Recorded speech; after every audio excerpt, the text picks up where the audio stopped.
What's going on, guys? It's Bucky and welcome to your third C++ tutorial, and in this tutorial I want to go over a little more about printing text out on the screen. Now in the last tutorial you remember that we could use that special thing called cout, which was technically called the output object, and the less than sign, which was called the stream insertion operator, to print out text on the screen. And the way we did this is we added double quotes after, and whatever we printed out in these double quotes, like boy I love bacon, whatever we put inside those double quotes would just print out on the screen. So if we go ahead and we built and run this, we saw boy I love bacon right on the screen. Simple enough. But now what I want to go over is just a little more about cout, and I just want to make sure you guys understand how it works. So each function is made up of these things called statements, and typically people put one statement per line of code. And remember, all statements end with semicolons. So say we wanted to print out something else out on the screen. Well, you'd write cout less than and write something else like and ham, just like that. So you might be thinking, alright, I got a feeling I know what this is going to do. On the first line it's going to print out boy I love bacon, and on the second line it's going to print out and ham, because that's how it appears in our code, so that's what it's going to do. But if you go ahead and build and run this, it says boy I love bacon and ham all on the same line of code. And if you're scratching your head saying, alright, why exactly does it do that? The reason it does that is because when you're using this thing called cout, it's called printing it out into a stream, and it pretty much takes all your characters and prints them out in the same stream. So whenever this stream is done, you're not telling it to move to a new line. You're just saying print out these characters and then stop right at the end of this line. So then this stream starts printing out, and again, you're not telling it anywhere to move to a new line. Computer programs are very picky, and they need to be told exactly what to do. So in order to move to a new line, we need to add a special symbol, I guess you would say.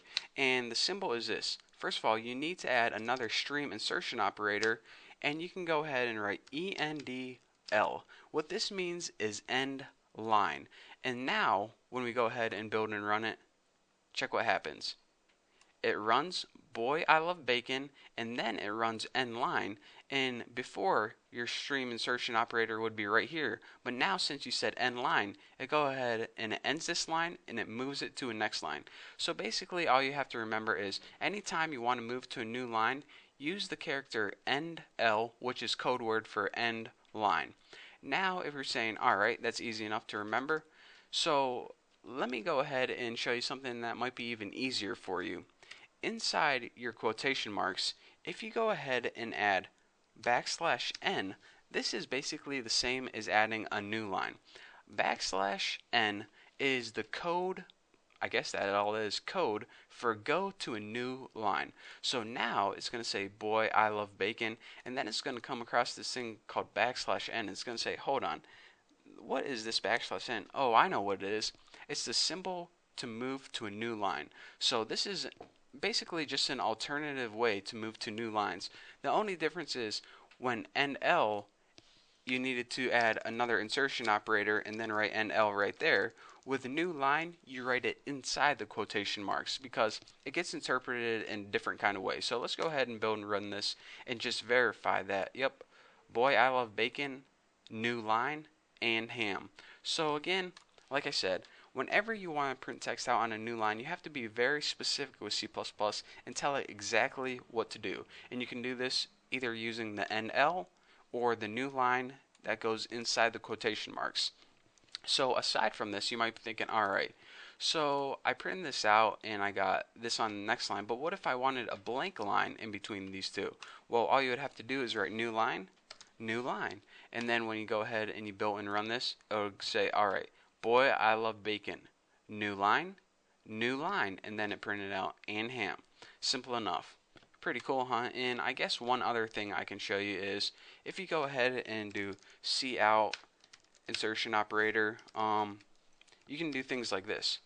Boy, new line, I, new line, love, new line, bacon, new line.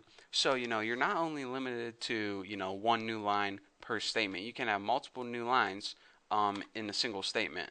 So now it says Boy, I love bacon. Pretty cool, huh? So that's all the basics I want to teach you guys for this tutorial. Again, I wanted to stress how to print out text on the screen, and also the stream insertion operator. It's basically this. Each stream insertion resumes its printing out wherever the previous one stopped. So if you want to move it to a new line, you need to use one of these new line symbols, either NL or new line. So that's all I have for you guys in this tutorial. Now you should be a pro at printing text out on the screen. So we're not ready to bundle up this program and sell it to Microsoft yet, but hey, it's a start. So thank you guys for watching. If you have any questions, go to my website, thenewboston.com, and ask me on my forum.